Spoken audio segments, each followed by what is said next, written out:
जनपद भदोही में योजनाओं की क्या स्थिति है? जनता योजनाओं का लाभ पा रही है या फिर योजनाएं केवल कागजों तक सीमित हैं?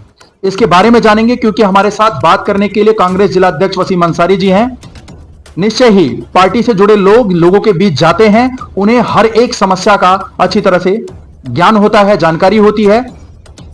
जी वसीम जी, क्या कहना चाहेंगे? बहुत बहुत धन्यवाद सबसे पहले आपको कि आपने लोकतंत्र के चौथे स्तंभ को जीवित रखा है, और निश्चित रूप से आपकी पत्रकारिता को भी सलाम कि मैं लगातार आपको फॉलो करता रहता हूं। आप लगातार जनहित के मुद्दों को लेकर जिस तरह से मैं विपक्ष की भूमिका निभाता हूं, ठीक उसी तरह से आप एक पत्रकार के रूप में भी विपक्ष की भूमिका निभाते हैं, और ये स्वस्थ लोकतंत्र के लिए बहुत आवश्यक है कि विपक्ष और जो चौथा स्तंभ है पत्रकार अच्छे कामों की सराहना करे और सरकार के गलत कामों पे उनको आईना दिखाए। समालोचक होना चाहिए, निश्चित रूप से बहुत जरूरी आवश्यकता है।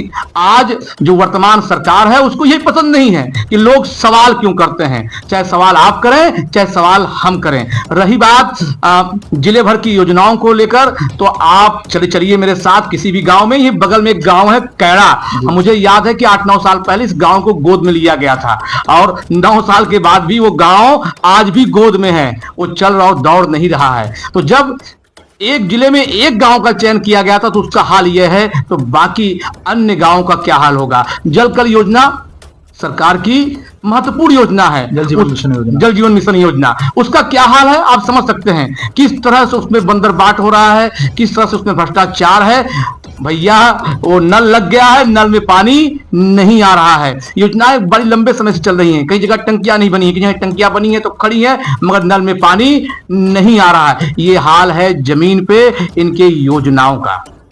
तहसीलों की क्या स्थिति है, थानों की क्या स्थिति है, इस पर भी बात करेंगे, क्योंकि हम जब कवरेज करते हैं तो चूंकि मैं राजस्व पे ज्यादा कवरेज किया हूं अभी तक, मुझे ऐसा लगता है कि जनता को जो न्याय मिलना चाहिए वो मिल नहीं पा रहा है। क्या मानते हैं?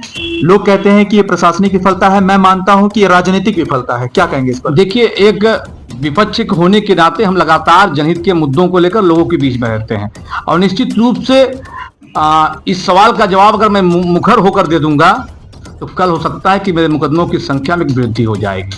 मगर इस सवाल का जवाब आप उस तहसील में चक्कर लगा रहे फरियादों से पूछ लीजिए कि वो कितनी उम्मीद लेकर आते हैं, कितनी उम्मीद लेकर अपने प्रशासनिक अधिकारियों से मिलते हैं कि उनके समस्याओं का समाधान निकलेगा, मगर वो निराश होकर उन तहसील से वापस जाते हैं, सालों साल चक्कर लगाते हैं। कहा जाता है कि तहसीलों में भ्रष्टाचार नहीं, थानों पे भ्रष्टाचार नहीं है।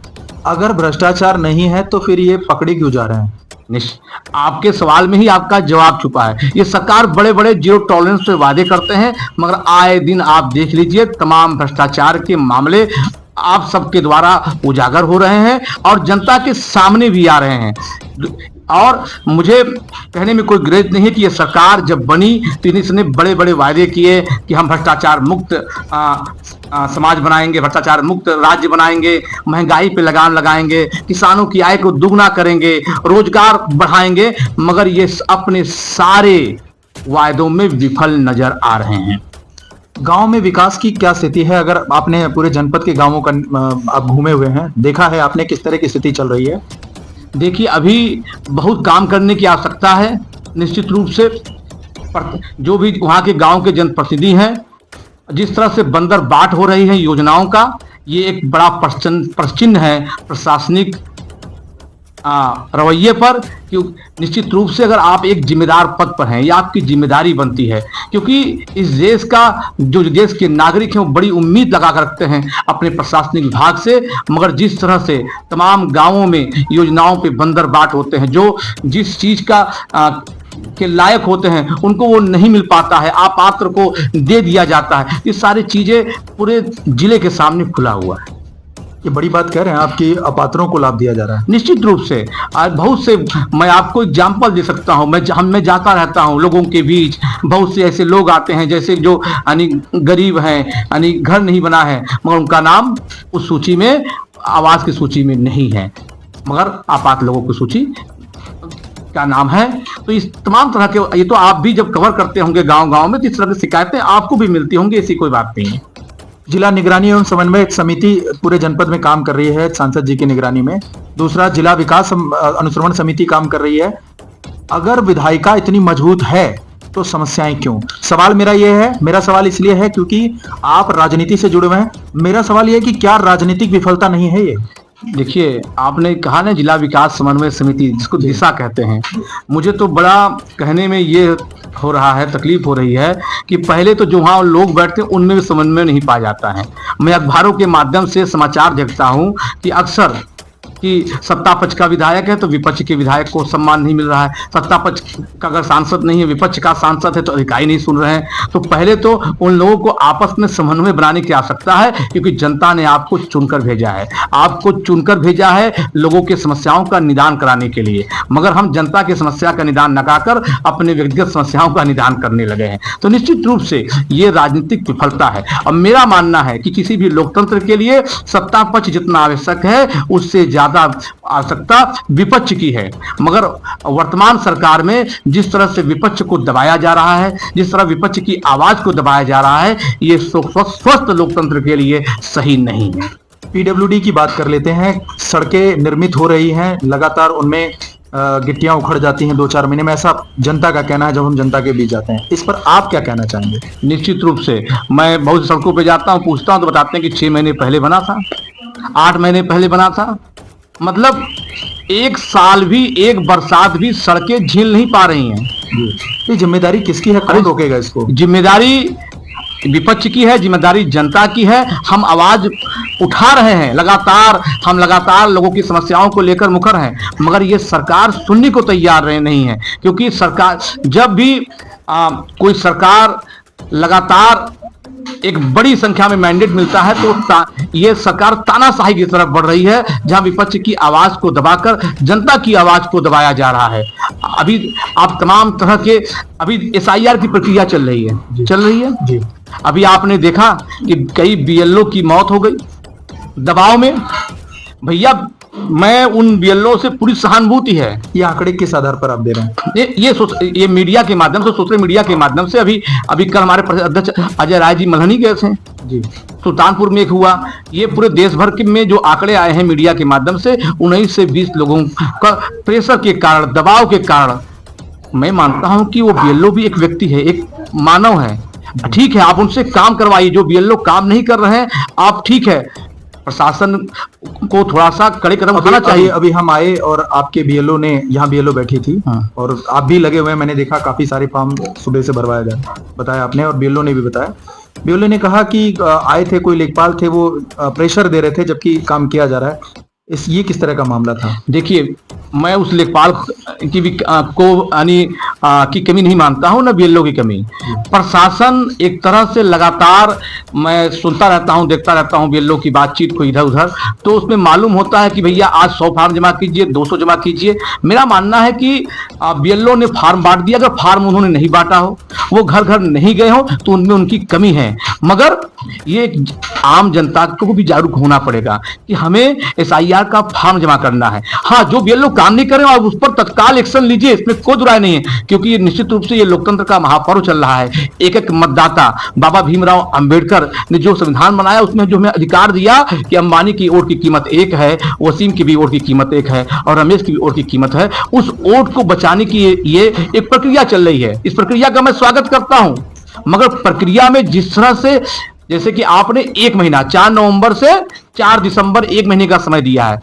चुनाव कब है? 15 महीने बाद। अर्थात आपकी नीयत पे सवाल उठता है। 15-16 करोड़ वोटर मतदाता है उत्तर प्रदेश में, आपने उसके लिए 1 महीने का समय दिया है। आप कह रहे हैं समय कम है? हर निश्चित रूप से समय कम है। आप पता कर लीजिए कि 22 दिन बीत चुके हैं, जिले में 50% फीडिंग हुआ है कि नहीं हुआ है। मात्र 8 दिन बचा हुआ है। अगर 22 दिन में ये समय का निर्धारण तो इलेक्शन कमीशन ने किया होगा, तो आप उस पर सवाल उठा रहे हैं? निश्चित, देखिए, जिलाधिकारी महोदय जो भी जिस जिले के हैं, ये उनकी भी जिम्मेदारी है कि वो सही चीजों को चुनाव आयोग से अवगत कराएं कि देखिए फॉर्म भरने के लिए 30 दिन का समय दिया, ये कम दिया गया है। हम लोगों ने अभी परसों उत्तर प्रदेश के प्रत्येक जिले के मुख्यालय पर हम लोगों ने प्रेस कॉन्फ्रेंस किया है और कम से कम 1 महीने का समय मांगा है। ये आंकड़े तब आ रहे हैं, जैसे मान लीजिए कहीं 50%, कहीं 40%, कहीं 28%, कहीं 30%। ये आंकड़े तब आ रहे हैं जब पूरा का पूरा जनपद SIR फॉर्म भरने में SIR फॉर्म लगा है। और बता दूं मैं आपको, सारे विभाग लगे, मेरी बातों पर यकीन मत कीजिएगा, BLO ने जो फॉर्म जमा किया होगा उनमें से बता रहा हूं कि यानी कुछ ऐसे फार्म आपको मिलेंगे जिनमें 3-3 लाइन भरा हुआ है। 2003 का डिटेल नहीं भरवाया, फॉर्म जमा कर लिया। जब उस व्यक्ति का 2003 का डिटेल नहीं रहेगा, वो मैपिंग कैसे होगी? अर्थात फिर उसको 9 दिसंबर के बाद आएगा, नोटिस आएगा। तो भैया जब उसका नाम 2003 की सूची में है तो वो नोटिस का क्यों सामना करे? क्यों भैया 2 मिनट एक्स्ट्रा टाइम लगे उस फॉर्म को जमा कर दे। देखिए, आज शादियों का सीजन है, कटाई का सीजन है, फिर बुआई का सीजन है, ये खेती का समय है। बहुत से लोग मजदूरी करने के लिए बाहर गए हैं, ठीक है। आपने उसमें एक कॉलम दे दिया है कि पत्नी के मायके का, उनके मम्मी पापा का, मायके में उनकी जो मम्मी पापा वो बूढ़े हो गए हैं, घर में कोई बच्चा नहीं है। कितनी परेशानियां, देखो जो जमीन पे काम करेगा उनको उन परेशानियों को सामना करना पड़ रहा है। इसलिए इसका समय बढ़ाया जाना चाहिए। चलिए, मैं आप पर प्रश्न नहीं खड़ा करता हूं आपके SIR की प्रक्रिया पे, मगर एक प्रश्न, जब आपने समय कम दिया तो आपके नियत पर प्रश्न एकदम साफ साफ खड़ा है। जैसा कि हमारे नेता राहुल गांधी जी ने कह रहे हैं कि जिस तरह से बिहार में 65 लाख लोगों के नाम कटे और चुनाव हार जीत में अंतर कितना था? 22 लाख। सत्ता पर जिसकी सरकार है, कह रहे हैं कि ये जानबूझकर बाकी पार्टियों को यानी विपक्ष को हराने की साजिश थी। निश्चित रूप से जिस तरह से दलितों, पिछड़ों, क्योंकि देखिए जो दलित पिछड़े माइनॉरिटी है वो कम पढ़े लिखे लोग हैं, ठीक है, कम जागरूक हैं और उनको फॉर्म भरने में दिक्कतें आ रही हैं। मैं आपको बताना चाहता हूं कि मैं एज ए पार्टी का अध्यक्ष होने के नाते जो भी मेरे कार्यकर्ता हैं जिस गांव में हैं, मैंने सबसे निवेदन किया। मैं खुद रोज 5 से 6 गांवों में 1 घंटे बैठकर कैंप लगाता हूं, वहां की BLA को प्रशिक्षित करता हूं और प्रयास करता हूं कि एक भी मतदाता न छूटने पाए। मगर जिस तरह से समय सीमा है, 1 महीने का समय सीमा है, ये कम है। अगर सरकार के नियत में खोट नहीं है, चुनाव आयोग के नियत में खोट नहीं है, एकदम साफ साफ कह रहा हूं, अगर नहीं है, चुनाव अभी 15 महीने बाद है, 1 महीने बढ़ा दीजिए। ये लोकतंत्र का महापर्व मनाने के लिए सब तैयार है। अभी आपने बिहार पे सवाल उठाया कि बिहार में SIR में इधर उधर किया गया, जिसकी वजह से जानबूझ करके कम समय दिया गया ताकि ज्यादातर लोग फॉर्म न भर पाए, यही कहना है आपका? जी। तो ये सवाल, यही बात अभी सत्ता पक्ष के लोग कहेंगे। सत्ता पक्ष के लोग सवाल उठाएंगे कि जब विपक्ष के पास कोई मुद्दा नहीं होता तो EVM का मुद्दा उठाते हैं, SIR में कमी का मुद्दा उठाते हैं, ये तमाम तरह की चोचलेबाजी करते हैं। देखिए, विपक्ष के लोग, राजनीति में या लोकतंत्र में हार जीत लगा रहता है। हम उस पार्टी के सिपाही हैं जिसका निर्माण सत्ता के लिए नहीं हुआ था, उसका निर्माण त्याग समर्पण की भावना पे हुआ था। हम सत्ता की बात नहीं कर रहे हैं, हार जीत लगी रहती हो तो कोई बात नहीं, जनता जिसको मैंडेट देगी, जनता जिसको अपना आशीर्वाद देगी, वो सत्ता पे आसीन होगी। मगर जिस तरह से बिहार में 12 करोड़ वोटर थे, 1 महीने का आपने समय दिया, आप जानते हैं बिहार की लगभग 20% जो मतदाता है वो माइग्रेंट होकर कोई दिल्ली, कोई गुजरात, कोई कहाँ रहता है, तो उनको किस तरह से भरने में परेशानी हुई होगी। चलिए, वहां चुनाव नजदीक था, मगर उत्तर प्रदेश में चुनाव तो 15 महीने बाद है ना भैया। आज जैसे आपने कहा कि पूरा प्रशासनिक अमला, चाहे वो मैं देख रहा हूं, चाहे वो यानी खेल विभाग हो, BDO साहब हो, तमाम लोगों को तमाम तरह की जिम्मेदारी देके पूरा जिला अमला लगा हुआ है फॉर्म भरने में। अभी तक 22 में 50% फीडिंग नहीं हो पाई है। तो निश्चित रूप से अगर एक भी मतदाता, सही मतदाता छूट जाए, मैं गलत मतदाता की पैरवी नहीं करता हूं, अगर एक भी सही मतदाता छूट जाएगा तो ये हमारे लोकतंत्र पर सवालिया निशान है। कार्यों में भ्रष्टाचार की बात करते हैं आप लोग, कहां दिख रहा है आप लोगों को भ्रष्टाचार? भैया, भारतीय जनता पार्टी के पास एक वॉशिंग मशीन है जी। भ्रष्टाचार करिए और भारतीय जनता पार्टी ज्वाइन कर लीजिए, आपकी भ्रष्टाचार समाप्त हो जाएगी। इनको अपना भ्रष्टाचार दिखता ही नहीं है। ये रोज सवाल करते हैं कांग्रेस पार्टी के भ्रष्टाचार पे। मैं समझ रहा हूं आपके मन में कौन सा सवाल है। तमाम कहा जाता है तमाम मंचों से कि कांग्रेस पार्टी में घोटाले ही घोटाले रहे। वही मैं कह रहा हूं कि 2014 के पहले कैग एक संस्था थी, उसके चीफ थे विनोद राय। आज कहां है मालूम है? सत्ता की मलाई खा रहे हैं। कैसे खा रहे हैं? उनको इनाम मिला है। उन्होंने एक षड्यंत्र रचा UPA सरकार के खिलाफ, जैसे उन्होंने एक षड्यंत्र रचा कैग जो देती है, रिपोर्ट पेश करती है किसके खिलाफ? कोयला घोटाले के खिलाफ, 2G स्पेक्ट्रम के खिलाफ। मैं 2G स्पेक्ट्रम का ऑर्डर पढ़िएगा, उसमें लिखा था कि सरकार कोर्ट इतने दिनों तक, इतने महीनों तक, इतने साल तक, यहां तक कि इतवार के दिन भी इंतजार करती रही कि एक भी सबूत मिल जाए हम उस पर। मगर अंतिम में क्या हुआ? वो बाइज्जत बरी हुए। आपने कोल घोटाला का आरोप लगाया, बाइज्जत बरी हुए। एक भी अपराधी साबित नहीं कर पाए। हमारी सरकार थी, आरोप रखते थे, इस्तीफा हो जाया करता था। आप लोग भी साबित नहीं कर पा रहे हैं कि भ्रष्टाचार है भैया, भ्रष्टाचार का जो जांच करने वाले लोग हैं वो खुद भ्रष्टाचार में लिप्त। मैंने कहा ना, इनके पास वॉशिंग मशीन है कि जैसे अजित पवार के ऊपर इन्होंने बड़े बड़े आरोप लगाए, प्रधानमंत्री जी जाके इतने 1000 करोड़, ये करोड़, वो करोड़, जैसे अजित पवार जी भारतीय जनता पार्टी के संपर्क में आए, गठबंधन की सरकार बन गई, सब धुल गया। सैकड़ों नाम है भैया, सैकड़ों नाम। कैसे ये साबित करेंगे आप लोग कि भ्रष्टाचार है? इसके लिए क्या करेंगे? देखिए, हम जनता के बीच जा रहे हैं, जनता समझदार है, जनता उसको देख रही है और समझ भी रही है। कहीं ना कहीं अगर वोट चोरी का मुद्दा, जिसे राहुल गांधी जी ने साक्ष्यों के साथ पूरे देश के सामने रख दिया कि किस तरह से एक एक घर के पते पर 56 वोट मिल रहे हैं, 500 वोट मिल रहे हैं, एक एक परिवार में 20-20 बिरादरियां एक एक घर में मिल रहे हैं, किस तरह से वोट चोरी करके। अभी बिहार में चुनाव हुआ, कपिल सिब्बल जी की प्रेस कॉन्फ्रेंस आपने देखा होगा कि हरियाणा से मतदाताओं को भर भर कर ट्रेन भेजी गई। तो सीधे सीधे लोकतंत्र का हनन है। आप किसी भी मतदाता को लेकर नहीं जा सकते हैं। ये लोकतंत्र में हमें अधिकार मिला है संविधान में। मगर पक्ष के लोग फिर बार बार कहते हैं मतलब कि वोट चोरी नहीं, विपक्ष की चोचलेबाजी है। भैया वोट चोरी नहीं, ये सरकार चोरी कर रहे हैं, ये जान लीजिए आप। ये भी कह रहे हैं कि राहुल गांधी फ्लॉप साबित हो गए हैं, उनकी राजनीति खत्म है, अगर वो छोड़ देंगे तो कांग्रेस का भला हो जाएगा। भैया सुन लीजिए हमारी बात, अभी बिहार की आप बात कर रहे हैं। बिहार में सत्ता पर विपक्ष में मात्र 22 लाख का अंतर है। ऐसा नहीं है कि जनता ने हमें 5000 दिया और आपको 1 लाख दिया, वो भी वोट चोरी के बाद। अगर वोट चोरी नहीं हुई होती तो निश्चित रूप से आज वहां हमारी 65 लाख नाम गंभीर आरोप लगा रहे हैं। 65 लाख लोगों चोरी का गंभीर आरोप। 100% अपने नेता के साथ, नेता के वचन पर मैं भी अडिग हूं, हम लोग लगातार देख रहे हैं। अरे भैया 22 लाख वोटों का अंतर था, 65 लाख आपने वोट काटा, ये पूरे देश ने देखा। आज से 20 साल पहले कंप्यूटर नहीं था, कैलकुलेटर नहीं था, आंकड़े जारी हो जाया करते थे कि 52% वोट पड़े हैं और गिनती के दिन भी 52% वोट मिलते थे। मगर आज आप चुनाव आयोग का आंकड़ा देख लीजिए, अभी 52 है, सुबह 53, शाम को 54 हो जा रहा है। भैया इतने आधुनिक युग में तो निश्चित रूप से पूरी तरह से केंद्रीय चुनाव आयोग पर हम आरोप तो लगा ही रहे और हमारे नेता ने साक्ष्य दिया प्रेस कॉन्फ्रेंस करके, और हिम्मत नहीं कि उनके सवालों का जवाब दे सके। ये सब अभी आपने देखा ना, ब्राजील की एक मॉडल के नाम से 16 वोट था, देखा होगा आपने। तो देश देख रहा है, देश समझ रहा है और निश्चित रूप से आने वाले समय में कुछ कमियां अगर हमें, इसीलिए इस बार SIR की प्रक्रिया को हम बड़ी गंभीरता से लिया है। विपक्ष की सारी पार्टियां, इंडिया गठबंधन की सारी पार्टियां जमीन पर उतरकर SIR की प्रक्रिया में लगे हुए हैं, चाहे वो सपा के लोग हों, चाहे कांग्रेस के लोग हों, तमाम दलों के लोग, कि एक भी मतदाता का वोट, सही मतदाता का वोट न कटने पाए, ताकि हम लोकतंत्र को बचा सके। SIR पर आम जनता से क्या अपील करना चाहेंगे? देखिए, आज 27 तारीख हो गए हैं, ये 4 तारीख से चल रहा है, 23 दिन हो गए, 7 दिन बचे हुए हैं। आपसे हाथ जोड़कर विनती करता हूं, क्योंकि आपके जो वोट देने का अधिकार है ये हमें संविधान द्वारा प्रदत्त है। हर व्यक्ति को एक वोट देने का अधिकार है।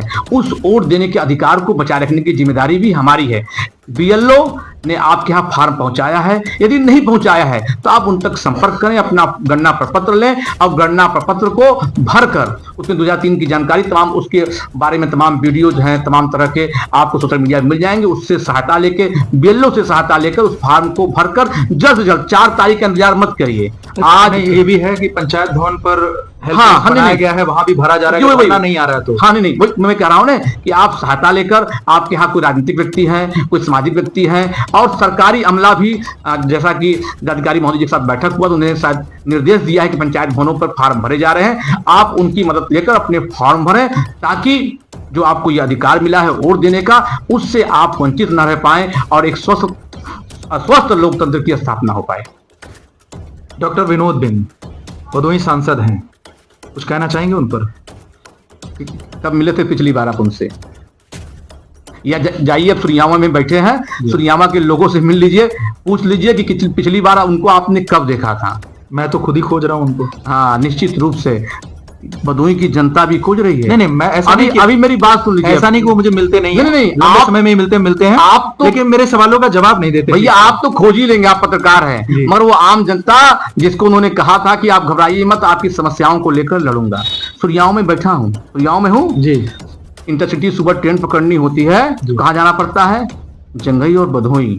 भदोही जो डॉलर नगरी है, दर्जनों ट्रेन मुंह चढ़ाते हुए निकल जाती है। ये जनप्रतिनिधि की इच्छा शक्ति की कमी के कारण है। नहीं, ये कहा जा रहा है कि यूनिवर्सिटी लेकर आए, पुल लेकर आए, इस पर कुछ कहना चाहेंगे? लगातार उस पर आंदोलन हुए, लगातार 3 दशकों से उस पर मांग चल रही थी, और सरकार को जब ये लगा कि निश्चित रूप से, क्योंकि जब नौजवान बदलता है, नौजवान अंगड़ाई लेता है, तो बड़े से बड़े सत्ता नसीबी पद से हटा दिए जाते हैं, हट जाते हैं। तो इस छात्र और नौजवान जिस तरह से मुखर था काशी नरेश राजकीय स्नातकोत्तर महाविद्यालय को विश्वविद्यालय बनाने के लिए, इसमें आपने देखा होगा लगातार मैंने भी कम से कम दर्जनों बार मैंने जिलाधिकारी से लेकर तमाम प्रतिनिधियों से लेकर मांग किया था। एक युवाओं की संस्था थी विश्वविद्यालय बनाओ संघर्ष समिति, उसने भी हाँ जी जी, पत्रकारों ने जो लोग आए उनसे सवाल किया जी, सबको दरकिनार करते हुए केवल जनप्रतिनिधियों ने अभी लेटर, अगर आपको अगर इस पर ये दिखाना है कि भाई चीजें हमारे यहाँ ग्रांट हो रही हैं, तो जनप्रतिनिधि आप हैं तो साइन और मोहर तो आपका ही लगेगा। जी जी भाई, डिमांड वाला साइन मोहर तो आपका ही लगेगा। जी, तो जी। इसका मतलब ये तो नहीं हो जाता कि आपने जो है इसकी मांग की है। नहीं, मैंने क्या कहा, मैंने ये जनता की मांग थी, ठीक है। तो पिछले 2 दशकों से एक लंबा संघर्ष कर रहे थे। मैं शिवम शुक्ला की जानता हूँ, मेरे भाई हैं, मेरे साथ छात्र नेता रहे हैं, ठीक है। तो मैं नहीं कह रहा हूँ, ये पूरे एक बड़ा वर्ग था युवाओं का, छात्रों का, जो लगातार उस पर मुखर मांग करता रहा, मांग कर रहे थे। और निश्चित रूप से ये अब ये चिंगारी शोले के रूप में बदलने वाला था। इस शायद LIU और IB के माध्यम से वो भाप गए, बिल्कुल सही, और सही भाप गए कि एक बड़ा आंदोलन खड़ा हो जाएगा। इसलिए चलिए मैं धन्यवाद देता हूं। तो ये मानते हैं कि ये जनप्रतिनिधियों की जीत नहीं है, जनता की जीत, जनता की जीत, निश्चित रूप से जनता की जीत है। जनता लगातार मुख्यमंत्री ने मांग इस कर बात रही को थी, सुना। हाँ मांग कर रही थी, उनको सुना, तब भी मैं उनका क्रेडिट उनसे लूंगा, मैं उनको धन्यवाद दूंगा। निश्चित रूप से हम एक सकारात्मक विपक्ष की भूमिका निभाते हैं। आपके अच्छे कामों पर आपकी प्रशंसा करेंगे, और जहां जहां आप गलत करेंगे, एक विपक्ष के रूप में मैं सड़कों पर आप हमें पाएंगे। मैं फिर वही सवाल कि डॉक्टर विनोद बिंद जी के बारे में जब जनता से बात होती है, क्योंकि वो जनप्रतिनिधि हैं, सांसद हैं इस पूरे लोकसभा के, प्रतापपुर भी जाते हैं, आप हड़िया भी जाते हैं। अभी हड़िया बरौद एक रोड है, बरौद की एक रोड है जो आज तक नहीं बन पाई है, इस पर क्या कहना चाहेंगे? इसे हमने चुनाव में कवर भी किया था, और सांसद जी ने कहा भी था कि मैं जीतूंगा तो उसको बनवाऊंगा। अभी सवाल का जवाब तो मुझसे बेहतर सांसद जी दे सकते हैं, वो देना नहीं चाह रहे हैं जी। और रही बात बरौत हंडिया की रोड अगर नहीं बनी है, विपक्ष का नेता हूं, वहां जिला कांग्रेस कमेटी के अध्यक्ष अशफाक भाई हैं, और मैं उनसे कहूंगा कि मुखर होकर उस पर आंदोलन करें। जनता की मांग है, और निश्चित रूप से जनता के सामने उनको झुकना होगा। आपने एक बिंदु, एक मुद्दा हमारे सामने लाया है, पूरा टेला तक रोड नहीं बनी है, एकदम पूरी तरह से। मैं अशफाक भाई से गड्ढे हैं उस रोड में, बहुत निश्चित रूप से बड़े आंदोलन होंगे। और जहां भी आप मुझे लगातार 2 दशकों से देख रहे होंगे, मैंने इस पूरे जिले को पैदल नापा हूं, पूरे प्रदेश को पैदल नापा हूं। किस लिए? जनता के मुद्दों को लेकर। दुरागंज से जो ये भदोही रोड देख रहे हैं, मैं 2016 में गर्मी के महीने में 22 किलोमीटर की पदयात्रा किया था। जब दर्जनों बार धरना प्रदर्शन करने के बाद नहीं बना, तो मैंने 22 किलोमीटर पदयात्रा किया, फिर सरकार ने माना, वो बना, क्योंकि विपक्ष का यही काम है। वसीम जी, यह अजीब ये लगता है कि हम तो भदोही में हैं, पत्रकारिता हम भदोही में कर रहे हैं, जी जी। लेकिन जब प्रयागराज के लोग बुलाते हैं, वाराणसी के लोग बुलाते हैं, जौनपुर के लोग बुलाते हैं, वो कहते हैं कि सड़कों की दशा खराब है। गाँव में विकास तो है, लेकिन अब विकास की टांग खिंचाई हो रही है। मतलब जो विकास है वो आपको साधुवाद है जी। अब आप बधाई के पात्र हैं। आज जिस तरह से चौथे स्तंभ का हाल हो गया है, जिस तरह से ये कुछ देश से छिपा नहीं है, जिस तरह लोग गोदी मीडिया के रूप में काम कर रहे हैं, तो मैं आपको बधाई देना चाहूंगा कि निश्चित रूप से अगर एक स्वतंत्र पत्रकार है, एक अच्छा पत्रकार है जो जनता के मुद्दों को लेकर लड़ता रहता है, तो उनसे उनकी उम्मीदें, वो आपको देखते हैं, उनकी उम्मीदें उनसे जाग गई। और फिर मैं आपको बधाई देना चाहता हूं कि आप ऐसे मुद्दों को लगातार उठाते रहिए। एक विपक्ष के नाते हम भी आपके साथ, इस राज्य का भला हो, इस जिले का भला हो, हम आपके साथ लगातार खड़े हैं। आप भदोही में बैठे हैं, एक मुद्दा मेरे दिमाग में भी आया, 50% टैरिफ लगा है जी, उसका असर क्या हुआ है भदोही जिले में मालूम है आपको? तमाम लोगों की रोजी रोटी पे संकट खड़ा हो गया है, क्योंकि इस टैरिफ का सबसे बड़ा असर कालीन उद्योग पे लगा। जम्मू कश्मीर में सरकार है नेशनल कॉन्फ्रेंस की, वहां की सरकार ने, जिनकी डबल इंजन की सरकार नहीं है, यहाँ डबल इंजन की सरकार नहीं, ट्रिपल इंजन की सरकार है, आए माननीय योगी जी मिला भी आए, बड़े बड़े वादे किए, मगर अभी तक टैरिफ पर कुछ भी, किसी को कुछ भी छूट या कहीं से 10% छूट की कुछ बात हुई उसमें? अभी कुछ कहाँ कुछ बात हुई। जम्मू कश्मीर ने 10% की छूट दिया है, अभी उत्तर प्रदेश ने कोई घोषणा नहीं किया है। तो आपके माध्यम से मैं सरकार से ये मांग भी करता हूँ कि ये कालीन उद्योग, मान लीजिए अगर कालीन उद्योग इस समय परेशान है या लोगों को दिक्कत हो रही है, तो उसमें कहीं ना कहीं जो मजदूर वर्ग है उसको सबसे ज्यादा दिक्कत हो रही है। लेकिन मैं कालीन व्यवसायियों से, जो जनपद भदोही कालीन व्यवसायी, अभी हाल ही में एक उगापुर में मामला हुआ सूर्या कारपेट में, तो अक्सर हम देख रहे हैं कि जो इफ्लुएंट होता है, जो कचरा होता है, उसका हानिकारक कचरा, कैंसर कारक कचरा, भदोही वासी नहीं जानते होंगे, उनको बता दिया जाए, उस कचरे पे ये जो कंपनी मालिक हैं ये नियंत्रण क्यों नहीं करते? ये क्यों मोटी कमाई के चक्कर में मजदूरों का भी हाल बेहाल कर रहे हैं और जनता को भी परेशान कर रहे हैं? इस पे भी कुछ कहना चाहेंगे? ये प्रशासनिक विफलता है ना जी, मॉनिटरिंग करनी चाहिए निश्चित रूप से। ये आपकी जिम्मेदारी है, चाहे जो भी है। मैं किसी का व्यक्तिगत किसी पे आक्षेप नहीं लगा रहा हूं, मगर अगर कुछ भी कहीं गलत हो रहा है, मैं नहीं कह रहा सब लोग ऐसा कर रहे हैं, कुछ ही लोग ऐसा, कुछ ही लोग अगर कर भी रहे हैं, और अगर कर रहे हैं यदि मैं कह रहा हूं, तब उसमें भी कभी प्रशासनिक अमला का है ना, आपको लगाया गया है। किस लिए लगाया गया? आप जांच कीजिए, पड़ताल कीजिए। आपकी जिम्मेदारी है कि सभी के हितों की रक्षा हो, उसमें चाहे मजदूर हो, चाहे व्यवसायी हो, चाहे किसी का शोषण ना हो, उनके जीवन की सुरक्षा करना भी आपकी जिम्मेदारी है। तो ये प्रशासनिक विफलता, इसको मैं मानूंगा, मैं किसी गलती नहीं मानूंगा।